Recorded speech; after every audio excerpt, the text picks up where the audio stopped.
Hello दोस्तों, welcome back to my channel once again. जो लोग पहली बार हैं मेरे चैनल को प्लीज़ आप लोग सब्सक्राइब कर दीजिएगा, जिससे मुझे भी मोटिवेशन मिलती रही। इस वीडियो में मैं चर्चा करने वाला हूँ मिष्ठान फूड्स लिमिटेड के बारे में। उम्मीद है आपको नाम यहाँ पे क्लियरली दिख रहा होगा। अगर मैं बात करूँ आज की क्लोजिंग प्राइस की, तो 5 रुपये 1 पैसे के आसपास क्लोजिंग हमें देखने को मिली है। कहीं ना कहीं कह सकते हैं हम लोग कि अपसाइड में इसकी क्लोजिंग देखने को मिली। दिन की लो की बात करें 4 रुपये 96 पैसे का लो बनाया था। हाई की बात करें 5 रुपये 4 पैसे का इसने हाई बनाया था। सबसे पहले मैं यहाँ पर आपको रिटर्न्स दिखाने वाला हूँ पिछले 1 सालों में क्या कुछ रिटर्न्स इसने बनाकर दिया है। तो यहाँ पे मैं बात करूँ तो देखिएगा पिछले 1 सालों में गिरावट वाली सिचुएशन इसके अंदर बनी हुई है। मैं यहाँ पे डिस्क्लेमर ऐड ऑन करना चाहूँगा, मैं किसी भी तरह का बाय सेल की रिकमेंडेशन नहीं दे रहा हूँ। अगर आप किसी भी तरह के डिसीजन लेना चाहते हैं तो अपने फाइनेंशियल एक्सपर्ट से बात करिएगा, तभी किसी तरह के डिसीजन लीजिएगा। क्योंकि ये एक स्मॉल कैप से भी छोटी कैप की कंपनी, यानी कि हम लोग सिंपली कह सकते हैं एक माइक्रो कैप की कंपनी है। अगर इसके मार्केट कैप की बात करें सिर्फ और सिर्फ 538 करोड़ की मार्केट कैप है। तो आप समझ पा रहे हैं कितनी छोटी कंपनी है। वहीं पे मैं बात करूं इसके ऊपर कर्ज को लेकर तकरीबन 45 करोड़ का कर्ज है कंपनी के ऊपर। अगर मैं बात करूं कंपनी क्या काम करती है, तो कंपनी डील्स करती है डिफरेंट टाइप्स ऑफ राइस।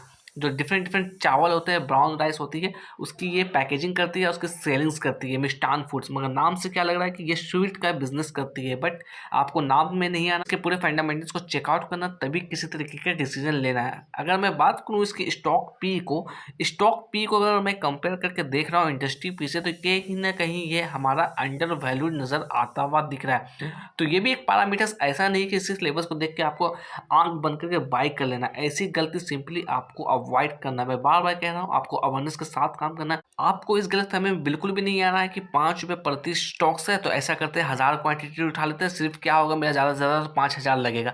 इस गलतफहमी में आपको बिल्कुल भी नहीं आना। पूरे फंडामेंटल्स रिसर्च करिए, तभी किसी तरीके का डिसीजन लीजिएगा। क्योंकि इस तरह की छोटी कंपनियां कहीं ना कहीं रिटेलर्स को ट्रैप करती है। मैं ऐसा क्यों कह रहा हूँ, तो मैं यहाँ पर कहना चाहूँगा, अगर मैं बात करूँ प्रमोटर्स के लेकर, तो मार्च 2024 से प्रमोटर्स अपना माल इसके अंदर लगातार कम कर रहे हैं। अगर मैं बात करूँ मार्च 2024 से, तो अभी जो प्रमोटर्स की होल्डिंग है तकरीबन 43% की होल्डिंग है। यानी कि 50% से भी कम की होल्डिंग प्रमोटर्स के पास आ चुकी है। अगर यहाँ पे मैं बात करूँ परफॉर्मेंस के लिए, अकॉर्डिंग टू टिकट परफॉर्मेंस यहाँ पे लो नज़र आता हुआ दिख रहा है। मैं जो भी डाटा शेयर कर रहा हूँ सारा डाटा पब्लिकली अवेलेबल, आप चाहते हैं तो खुद से भी चेकआउट कर सकते हैं। यहाँ पे मैं वैल्यूशन की बात करूँ, वैल्यूशन यहाँ पर लो नजर आता हुआ दिख रहा है।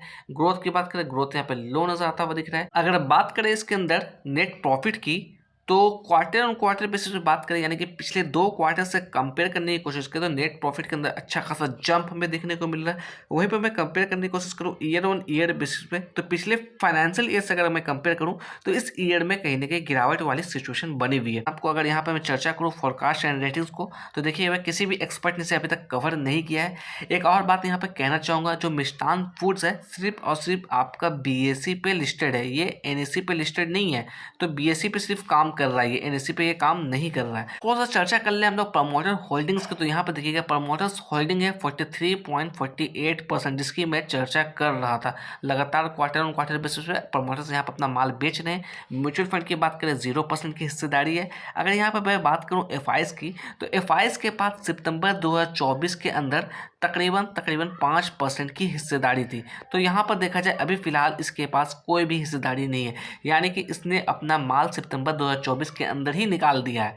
तो यहाँ पर फॉरेन इन्वेस्टर जो है माल बेच के निकल चुके हैं। वहीं पर मैं बात करूँ इसने माल बेचा, खरीदा किसने, तो यहाँ पर खरीदा रिटेलर्स भाई ने, यानी कि हम और आप लोगों ने खरीदा इसके अंदर।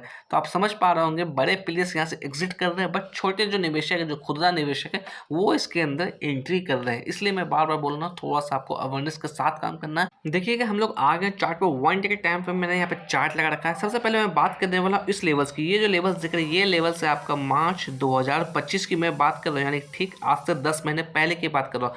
यहाँ पे इसने बॉटम बनाया था तकरीबन 4 रुपये 29 पैसे के आसपास। उसके बाद देखा अच्छी खासी मोमेंटम देखने को मिली। यहाँ पे इसने सपोर्ट बनाया, ये जो कैंडल दिख रही है, ये कैंडल है आपका मई 2025 की।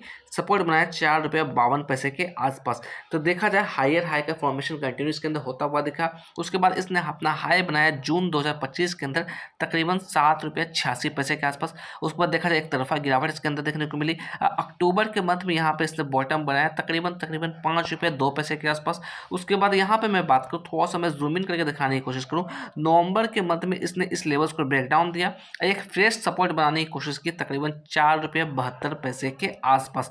यहाँ पे देखिएगा इंडिकेटर की मदद से यही लेवल्स भी निकलता हुआ आ रहा है। अगर यहाँ पे मैं बात करूँ डाउन साइड में, तो मे भी कहीं न कहीं ये जो लेवल्स है ₹4.72 यही डाउन साइड में एक सपोर्ट लेवल्स होना चाहिए। मैं सिर्फ़ और सिर्फ़ पॉसिबिलिटी की चर्चा कर रहा हूँ, किसी भी तरह की श्योरिटी की बात यहाँ पे नहीं कर रहा हूँ। अगर अप साइड में रेजिस्टेंस लेवल्स की लिए बात करें, तो ये जो लेवल्स देख रहे हैं यही लेवल्स हमारे लिए पहला एज अ रेजिस्टेंस लेवल्स होना चाहिए, जिसकी वैल्यू निकलती हुई आ रही है ₹5.40 के आसपास। अगर इसके अंदर मैं चर्चा करूँ वॉल्यूम को लेकर, तो काफ़ी वॉल्यूम कम इसके अंदर जनरेट होती हुई दिख रही है। लगातार वॉल्यूम की कमी हमें देखने को मिल रही है।